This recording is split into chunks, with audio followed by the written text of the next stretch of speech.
On the morning of Palilia, 19-year-old Arthur Jackson was trapped behind a piece of coral that could not protect him. In front of him was a Japanese machine gun position built into 3 feet of concrete. Behind him were Marines who could not move. Every time someone lifted his head, the bunker fired. Every time someone tried to advance, another Marine fell. Jackson had no order telling him what to do. No weapon designed for the problem. No guarantee that the next 10 seconds would end with him alive. He had only one choice: stay where he was and watch more men die, or stand up and run toward the machine guns. Everyone around him already knew what that decision meant.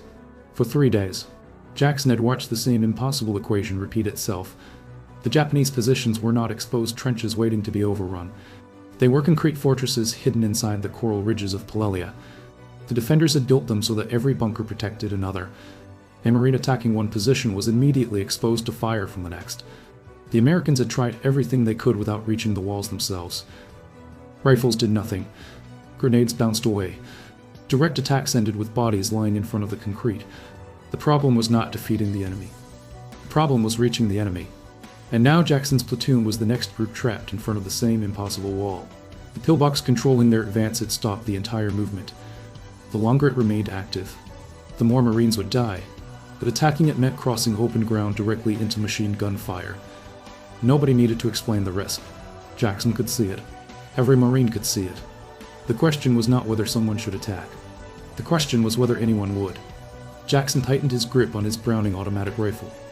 19 pounds of steel. A weapon built to fire from a position of control, not while running across open ground toward a fortified enemy. He lowered ammunition. He filled his pockets with grenades.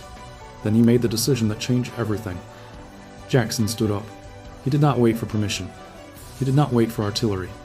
He did not wait for someone else to solve the problem. He ran. The Japanese saw him immediately. The machine guns turned. The first bullet struck the coral around him. Fragments exploded into the air. Jackson kept moving. His rifle fired from his hip, not because he expected to destroy the concrete, but because he needed the men inside the bunker to hesitate. A second of hesitation was enough. Then another. The distance disappeared. 100 yards. 30. 60. 40. The machine guns kept firing.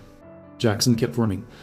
When his magazine emptied, he dropped behind a piece of coral, reloaded, and continued forward.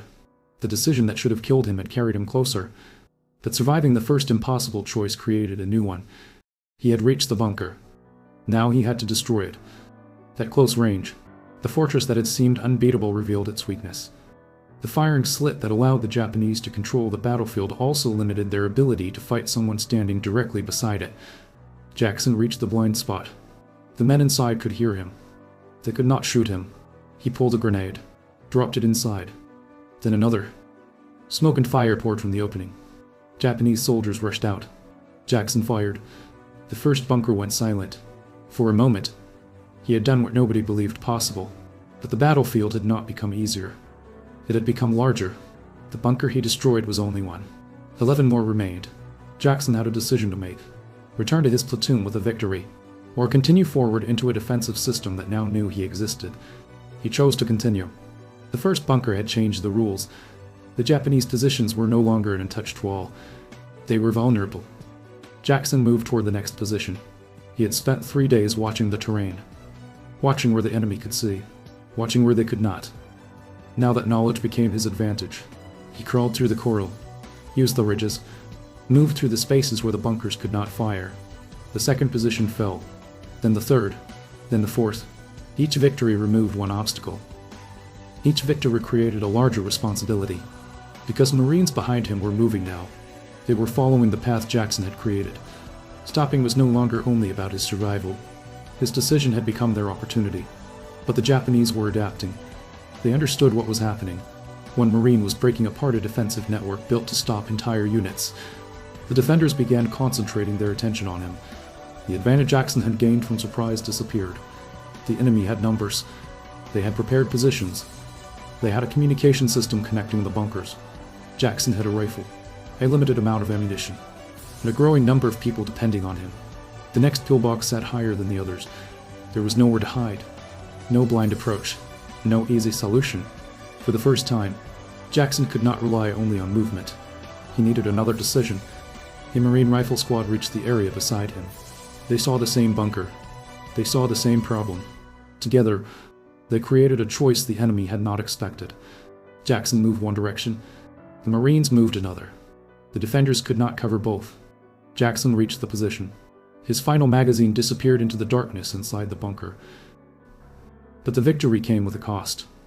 The Japanese had lost ground. Jackson had lost time, and the enemy was preparing a response. The counterattack came quickly.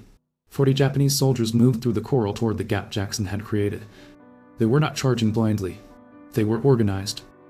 They were coming to restore the defensive line.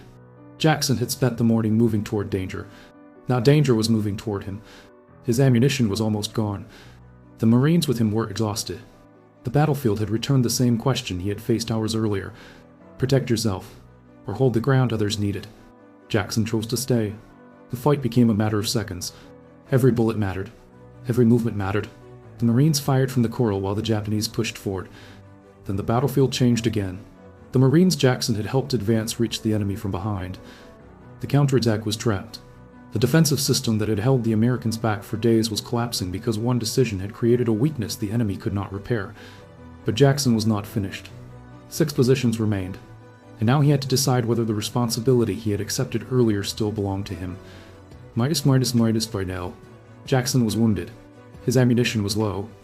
His body was exhausted. A reasonable soldier would stop. He had already done enough. He had destroyed positions no one expected him to reach. He had survived attacks no one expected him to survive. But reasonable was no longer the question. The Marines were moving because of him. The remaining bunkers were still firing. So Jackson moved again. The final defensive positions were the strongest. 3 bunkers supporting each other. Multiple firing angles. No simple approach. Jackson organized the assault. Not because he had certainty. Because waiting was no longer an option. The Marines moved forward. Bullets crossed the open ground. Men fell. Jackson reached the center bunker. Grenades silenced the guns. His rifle finished the position. Then he moved to the next. Then the next. The triangle collapsed. The southern defensive line was broken. The impossible decision from the beginning had become impossible to ignore. One Marine had changed the battlefield because he had refused to remain trapped by it. When Jackson finally stopped, he was no longer the same 19-year-old Marine who had been hiding behind the coral. He had started the morning trying to survive an impossible situation. He ended it carrying the responsibility of everyone who followed him. The medal that came later would record what he destroyed. 12 pillboxes, 50 enemy soldiers, a broken defensive line. But the citation could not capture the moment that mattered most. The moment before any bunker fell. The moment before anyone knew his name. The moment when Jackson looked at the impossible choice in front of him and decided that someone had to move. For decades afterward, Jackson rarely spoke about Palilia. He returned home, built a life, raised a family, carried the memory quietly.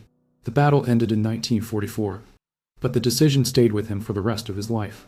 Because surviving the battlefield was only one part of what he had carried. The harder question was the one that had started everything. Why would a 19-year-old man run towards something everyone else believed he could not survive? The answer was never found inside the 12 pillboxes. It was found in the choice he made before reaching them. History did not change because a bunker was destroyed. History changed because, when everyone else was waiting for someone to act, Arthur Jackson decided he would be the one to move.